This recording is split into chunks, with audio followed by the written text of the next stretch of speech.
Што го спомнам, еден пошто не се страмам да го спомнам, пошто не се страмеше да каже некои други работи за мене. Тоа е, па ќе го кажеме, господинот Васко Ефтов. Новинар, политички новинар, едно чудо. Кожученка му беше спонзор на него, пред да бидам градоначелник 9 години. Со годишен договор од Икс сума. Првиот момент кога ја прекидав рекламата кај него, тој се сврти против мене лично и почна да ме вика мито факс, мито прашок, аудитирајќи на тоа дека јас сум продавал кока, мока, сум земал кока. Мито јачменот, дека сум пил пиво, сум бил алкохоличар.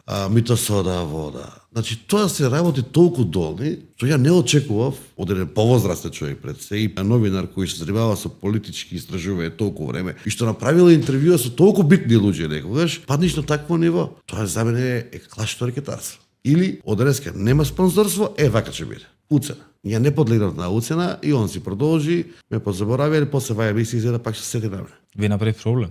Ако беше, сега сме здрави и живи, не лажиме.